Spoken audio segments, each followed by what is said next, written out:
Want to work on that six-pack and build a strong core? Then you need to include ab extensions or the ab wheel rollout exercise in your workout routine. Now, if you're thinking, I don't have an ab wheel, bye! I'll share some great variations of this move, even to use without the tool. I'll even share a great variation that requires no equipment at all. But first, this move is more advanced than we give it credit for. And all too often, people include this move with hopes of targeting their abs, only to end up with lower back aches and pains. That's why in this video, I want to go over 3 common form mistakes and how to avoid making them, so you can make sure you're working your abs and not ending up with lower back aches and pains. And bonus, I'll share some great variations to include if you don't have an ab wheel. Hey guys, it's Corey from Redefining Strength, where we help you train intentionally to get the best results as fast as possible. When we include moves like the ab wheel rollout or ab extensions, we want to make sure we fully benefit from this exercise. If we don't feel our abs working and only feel our lower backs, not only are we not building stronger abs, we're overloading our lower back, which can ultimately result in injury. It's key to avoid these form mistakes regardless of the variation of the ab extension you choose to include. But before we dive into the common form mistakes and how to fix them, let's talk about why this exercise is so amazing and important to include in your routine. When performing the ab extension, you'll reach your arms out overhead and move into an extended plank position off your knees. This extended plank position works your abs to prevent unwanted extension of your lumbar spine. However, this position can also lead to lower back overload if your anti-extension strength isn't developed enough, so it's essential to actually build up. The extended plank position is an effective way to target your lower rectus abdominis or lower abs while engaging your lats, pecs, and triceps in a pullover movement. This is a great exercise to work your core and upper body all at the same time.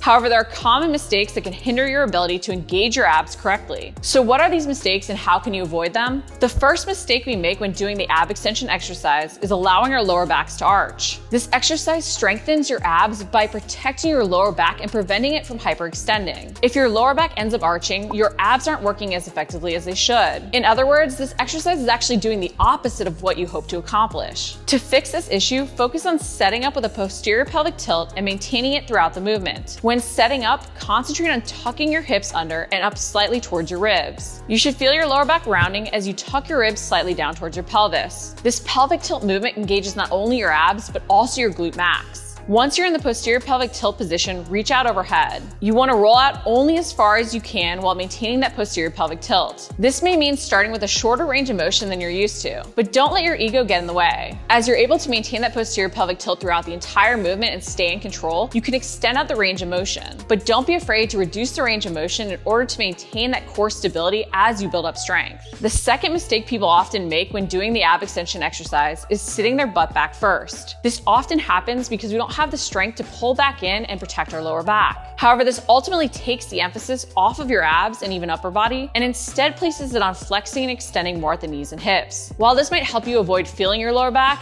it also isn't targeting your abs. To fix this mistake, it's important to focus on engaging your glutes with the posterior pelvic tilt as you set up. Then give that extra glute squeeze as you begin to roll the wheel back in from the fully extended position. That extra focus on your glutes before you roll the wheel back in can not only help you avoid sitting back, but it can also help you brace your core to protect your lower back. It's also key that you focus on initiating the roll back using your upper body instead of your lower body. And just like with learning to engage using the posterior pelvic tilt, it may be helpful to limit the range of motion to start, even placing a wall in front of you to help you control the range of motion you can work through. The third mistake that people often make when doing the ab extension exercise is not engaging their lats. Many people aren't focused on what's actually moving the wheel and instead mimic the movement without concentrating on the muscles that should be powering it. While your abs are working to stabilize and protect your lower back from arching and preventing that unwanted extension, your lats are actually controlling the movement of the wheel out and back in. The ab extension exercise is essentially a plank with a pullover, and just like the pullover, you should feel your lats, triceps, and even pecs working. To ensure that you move as one unit after fully extending out to come back into the plank position, focus on pushing down into the ground and pulling back on the wheel with your lats. This lat engagement creates tension through your thoracolumbar fascia into your glutes to support your core and help activate your abs to avoid extension as you come back up. If you want to execute this movement like a pro, extending all the way out and coming back up in one fluid movement, make sure that you're pushing down into the ground and really pulling back up with your lats. If you're struggling to focus on engaging your lats, consider doing a single arm variation to start with sliders. This allows you to reach out on one side independently and then focus on your lat pulling your hand back under your shoulder. While there are a few different ways to modify the ab extension, either controlling the range of motion or doing a single arm variation, you can also modify this movement by using a variety of tools, especially if you don't have an ab wheel. 3 tools that can be used are sliders or towels, a stability ball, or a suspension trainer. Using different tools can add variety to your workout routine, but also allow you to create instability or resistance in a new way. Sliders are great for learning how to create tension down into the ground as you power that pull back in. They can also help you learn to better activate your lats with less instability side to side or movement from the wheel. Additionally, you can easily do a single arm variation with sliders. On the other hand, a stability ball can add more instability to the exercise and even allow you to progress into a full plank position off your forearms.